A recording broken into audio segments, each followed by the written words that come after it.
The Railway Series, Number 6. Henry the Green Engine. Coal. I suffered dreadfully and no one cares. Rubbish, Henry, snorted James. You don't work hard enough. Henry was bigger than James, but smaller than Gordon. Sometimes he could pull trains, sometimes he had no strength at all. The fat controller spoke to him too. You're too expensive, Henry. You've had lots of new parts and new paint too, but they've done you no good. If we can't make you better, we must get another engine instead of you. This made Henry, his driver, and his fireman very sad. The fat controller was waiting when Henry came to the platform. He had taken off his hat and coat and put on overalls. He climbed to the footplate, and Henry started. Henry is a bad steamer, said the fireman. I built up his fire, but it doesn't give enough heat. Henry tried very hard, but it was no good. He didn't have enough steam, and they stopped outside Edward's station.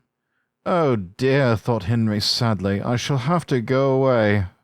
Edward took charge of the train. Henry stopped behind. What do you think is wrong, fireman? Asked the fat controller. The fireman mopped his face. Excuse me, sir, he answered, but the coal is wrong. We've had a poor lot lately, and today it's worse. The other engines can manage, they have big fireboxes. Henry's is small and can't make the heat. With Welsh coal, he'd be a different engine. It's expensive, said the fat controller thoughtfully, but Henry must have a fair chance. James shall go and fetch some. When the Welsh coal came, Henry's driver and fireman were excited. Now we'll show them, Henry, old fellow. They carefully oiled all his joints and polished his brass till it shone like gold. His fire had already been lit, so the fireman made it carefully. He put large lumps of coal like a wall round the outside, then he covered the glowing middle part with smaller lumps. You're spoiling my fire, complained Henry. Wait and see, said the fireman. We'll have a roaring fire just when we want it. He was right. When Henry reached the platform, the water was boiling nicely, and he had to let off steam to show how happy he was. He made such a noise that the fat controller came out to see him. How are you, Henry? Beep, beep, beep, whistled Henry. I feel fine. Have you a good fire, driver? Never better, sir, and plenty of steam. No record breaking, warned the fat controller, smiling. Don't push him too hard. Henry won't need pushing, sir. I'll have to hold him back. Henry had a lovely day. He had never felt so well in his life. He wanted to go fast, but his driver wouldn't let him. Steady, old fellow, he would say. There's plenty of time. They arrived early at the junction. Where have you been, lazybones? Asked Henry when Thomas puffed in. Oh, I can't wait for dawdling tank engines like you. Goodbye. Whoosh, said Thomas to Annie and Clarabelle as Henry disappeared. Have you ever seen anything like it? Both Annie and Clarabelle agreed that they never had. The Flying Kipper. Lots of ships use the harbour at the big station by the sea. The passenger ships have spotless paint and shining brass. Other ships, though smaller and dirtier, are important too. They take coal, machinery, and other things abroad, and bring back meat, timber, and things we need. Fishing boats also come there. They unload their fish on the quay. Some of it is sent to shops in the town, and some goes in a special train to other places far away. The railwaymen call this train the Flying Kipper. One winter evening, Henry's driver said, We'll be out early tomorrow. We've got to take the Flying Kipper. Don't tell Gordon, he whispered, but I think if we pull the Kipper nicely, the fat controller will let us pull the express. Hurrah! Cried Henry, excited. That will be lovely. Henry was ready at 5 o'clock. There was snow and frost. Men hustled and shouted, loading the vans with crates of fish. The last door banged, the guard shone his green lamp, and they were off. Come on, don't be silly, puffed Henry to the vans as his wheels slipped on the icy rails. The van shuddered and groaned. Trock, trick, all right, they answered grudgingly. That is better, puffed Henry more happily as the train began to gather speed. Thick clouds of smoke and steam poured from his funnel into the cold air, and when his fireman put on more coal, the fire's light shone brightly on the snow around. Hurry, panted Henry. They hushed under bridges and clattered through stations, green signal lights showing as they passed. They were going well. The light grew better, and a yellow signal appeared ahead. Distant signal up, thought Henry. Caution! His driver, shutting off steam, prepared to stop, but the home signal was down. All clear, Henry. Away we go. They couldn't know the points from the main line to a siding were frozen, and that signal had been set at danger.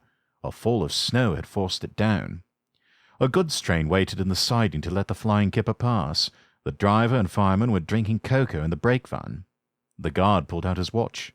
"The kipper is due," he said. "Who cares?" said the fireman. "This is good cocoa." The driver got up. "Come on, fireman, back to our engine." "Hey," said the fireman, grumbling. "I haven't finished my cocoa yet." A sudden crash. The brake van broke. The three men shot in the air like jacks in the box and landed in the snow outside. Henry's driver and the fireman jumped clear before the crash. The fireman fell head first into a heap of snow. He kicked so hard that the driver couldn't pull him out. Henry sprawled on his side. He looked surprised. The goods train fireman waved his empty mug. "You clumsy great engine! The best cup of cocoa I've ever had, and you bump into me and spill it all." "Never mind your cocoa, fireman," laughed his driver. "Run and telephone the breakdown gang." The gang soon cleared the line, but they had hard work lifting Henry to the rails. The fat controller came to see him.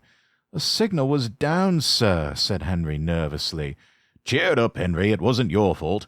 Ice and snow caused the accident.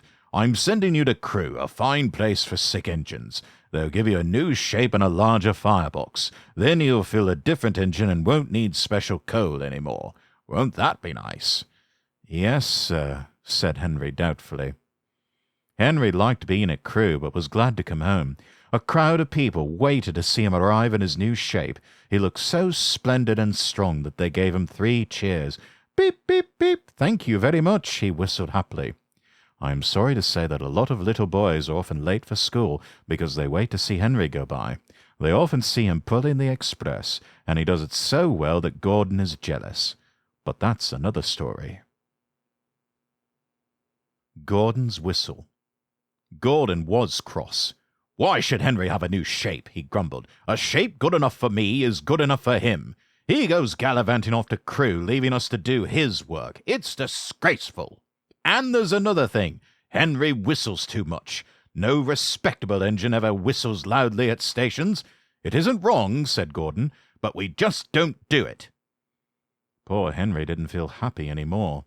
"Never mind," whispered Percy. "I'm glad you're home again. I like your whistling." "Goodbye, Henry," called Gordon next morning as he left the shed. "We're glad to have you with us again, but remember what I said." Later on, Henry took a slow train and presently stopped at Edward Station. "Hello, Henry," said Edward. "You look splendid. I was pleased to hear your happy whistle yesterday." "Thank you, Edward," smiled Henry. "Shh! Can you hear something?" Edward listened. Far away, but getting louder and louder, was the sound of an engine's whistle. "It sounds like Gordon," said Edward. "And it ought to be Gordon, but Gordon never whistles like that."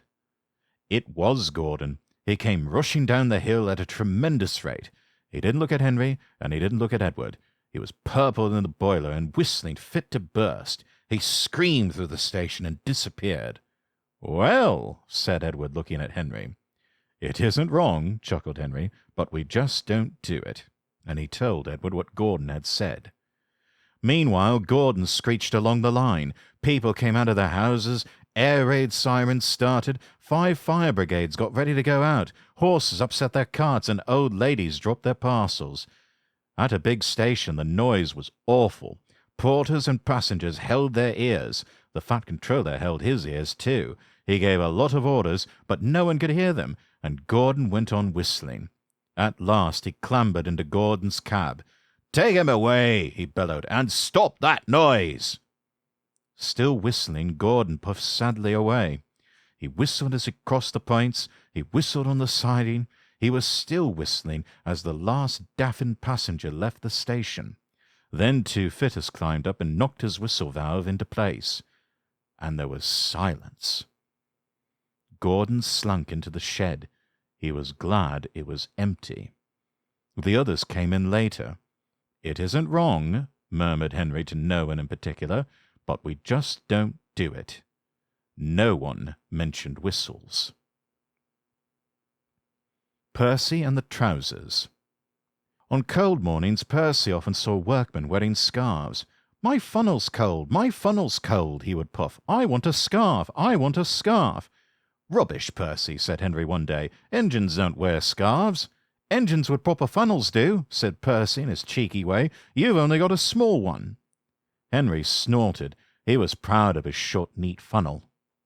Just then a train came in, and Percy, still puffing, "I want a scarf, I want a scarf," went to take the coaches to their siding. His driver always shut off steam just outside the station, and Percy would try to surprise the coaches by coming in as quietly as he could. 2 porters were taking some luggage across the line. They had a big load and were walking backwards to see that none fell off the trolley. Percy arrived so quickly that the porters didn't hear him until the trolley was on the line. The porters jumped clear. The trolley disappeared with a crunch. Boxes and bags burst in all directions. "Ooh!" groaned Percy and stopped. Sticky streams of red and yellow jam trickled down his face. A top hat hung on his lamp iron. Clothes, hats, boots, shoes, skirts and blouses stuck to his front. A pair of striped trousers coiled lovingly around his funnel. They were grey no longer. Angry passengers looked at their broken trunks. The fat controller seized the top hat. "Mine," he said crossly. "Percy," he shouted, "look at this." "Yes, sir, I am, sir," a muffled voice replied. "My best trousers, too." "Yes, sir, please, sir," said Percy nervously.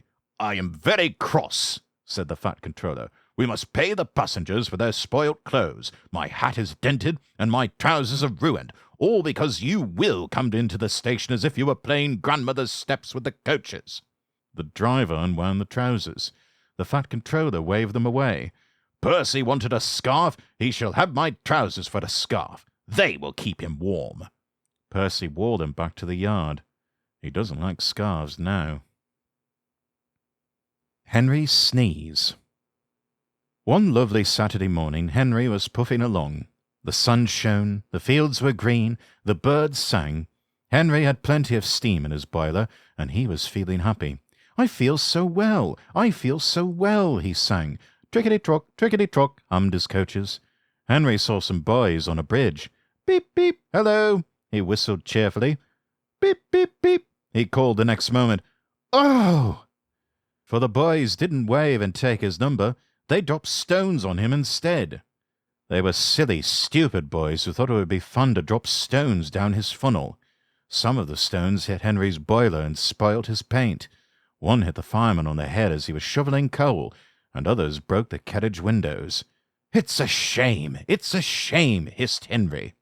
"They've broken our glass! They've broken our glass!" sobbed the coaches. The driver opened the first aid box, bandaged the fireman's head, and planned what he was going to do. They stopped the train, and the guard asked if any passengers were hurt. No one was hurt, but everyone was cross. They saw the fireman's bumped head and told him what to do for it, and they looked at Henry's paint. "Call the police!" they shouted angrily. "No," said the driver. "Leave it to Henry and me. We'll teach those lads a lesson." "What will you do?" they asked. "Can you keep a secret?" "Yes, yes," they all said. "Well then," said the driver, "Henry is going to sneeze at them." "What?" cried all the passengers. The driver laughed. "Henry draws air in through his fire and puffs it out with smoke and steam. When he puffs hard, the air blows ashes from his fire into his smoke box, and these ashes sometimes prevent him from puffing properly. When your nose is blocked, you sometimes sneeze. If Henry's smoke box is blocked, I can make air and steam blow the ashes out through his funnel. We'll do it at the bridge and startle those boys." Henry puffed on to the terminus where he had a rest. Then he took the train back. Lots of people were waiting at the station just before the bridge. They wanted to see what would happen. "Henry has plenty of ashes," said the driver. "Please keep all windows shut until we have passed the bridge. Henry is as excited as we are, aren't you, old fellow?" And he patted Henry's boiler. Henry didn't answer. He was feeling stuffed up, but he winked at his driver. The guard's flag waved, his whistle blew, and they were off. Soon in the distance they saw the bridge. There were the boys, and they all had stones. "Are you ready, Henry?" said his driver. "Sneeze hard when I tell you." "Now!" he said, and turned the handle. Achoo! Smoke and steam and ashes spouted from his funnel. They went all over the bridge and all over the boys, who ran away as black as soot. "Well done, Henry," laughed his driver. "They won't drop stones on engines again." Your coat is all black, but we'll rub you down and paint your scratches and you'll be as good as new tomorrow. Henry has never again sneezed under a bridge. The Fat Controller doesn't like it. His smoke box is always cleaned in the yard while he is resting. He's now gone under more bridges than he can count, but from that day to this, there have been no more boys with stones. Thank you so much for watching. If you enjoyed this video, don't forget to give it a thumbs up and share it with your friends. Subscribe to the channel and click the bell icon so you never miss an update. If you have any thoughts, questions, or ideas for future videos, drop them in the comments below. I'd love to hear from you. You can also follow me on Twitter @LordRexworth for more updates and behind-the-scenes content. And if you want to support the channel, check out my Coffee or Throne pages. Links are in the description. Finally, be sure to visit LordRexworth.com and follow me across all platforms. That's LordRexworth.com. Until next time, I wish you all the best, and God bless.